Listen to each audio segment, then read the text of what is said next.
प्रशासन ने और शासन ने मिलकर के समाजवादी पार्टी के कई सदस्यों की सदस्यता ली है। आप याद कीजिए, मोहम्मद आजम खान साहब, उनकी सदस्यता गई, उनके बेटे अब्दुल्ला, उनकी सदस्यता गई।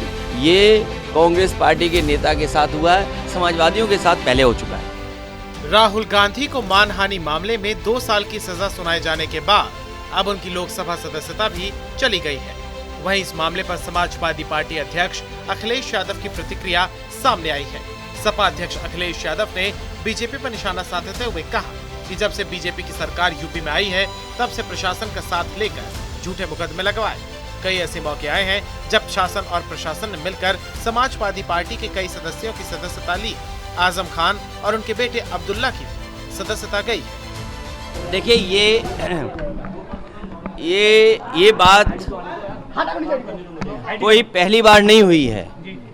अगर आपको याद हो, जब से भारतीय जनता पार्टी की सरकार उत्तर प्रदेश में आई है, उन्होंने प्रशासन और सरकार का साथ लेकर के पहले तो झूठे मुकदमे लगवाए और कई ऐसे मौके आए हैं जहां पर प्रशासन ने और शासन ने मिलकर के समाजवादी पार्टी के कई सदस्यों की सदस्यता ली है।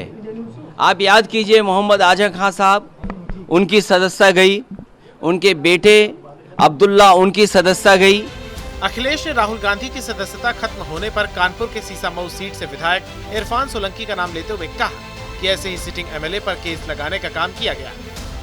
दूसरे कैडर के अधिकारी को बुलाया गया और कहा गया कि आपको समाजवादी पार्टी के सदस्य की सदस्यता लेनी। आज कांग्रेस के सबसे बड़े नेता की सदस्यता गई। आज अगर बीजेपी के नेताओं पर कार्रवाई हो तो कई बीजेपी के नेताओं की सदस्यता भी चली जाएगी।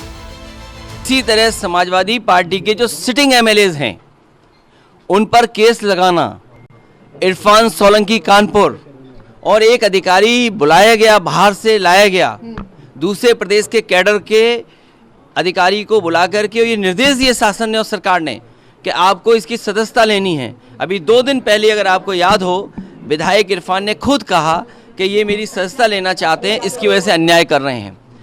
उत्तर प्रदेश में समाजवादी पार्टी के कई सदस्यों की सदस्यता इन्होंने, बीजेपी के लोगों ने ली है।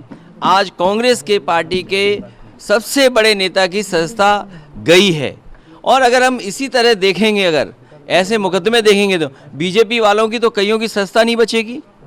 जो भाषा या जिस तरह के उनके स्टेटमेंट्स हैं, अगर उन पर सच्ची कार्रवाई हो जाए तो बहुत सारे भारतीय जनता पार्टी के सदस्यों की भी सदस्यता चली जाएगी। सपा अध्यक्ष ने कहा कि ये जानबूझकर महंगाई और बेरोजगारी जैसे असली मुद्दों से ध्यान हटाना चाहते हैं। इनके ही जो मित्र उद्योगपति हैं, जिन्होंने देश का पैसा डुबाया, उनसे ध्यान हटाने के लिए आज कांग्रेस के नेता के साथ हुआ है। समाजवादी पार्टी के नेताओं के साथ पहले हो चुका है।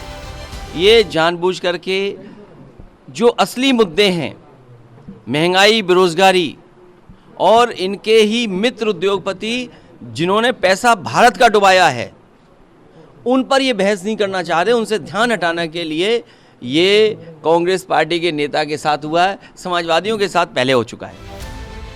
आपको बता दें, राहुल गांधी को मानहानि मामले में 2 साल की सजा सुनाई जाने के बाद लोकसभा की सदस्यता के लिए अयोग्य ठहराया है। लोकसभा सचिवालय की ओर से जारी अधिसूचना में कहा गया है, उनकी अयोग्यता संबंधी आदेश 23 मार्च से प्रभावी होगा। इसके बाद कई विपक्षी नेताओं के बयान सामने आए हैं जो राहुल गांधी के समर्थन में आ गए हैं।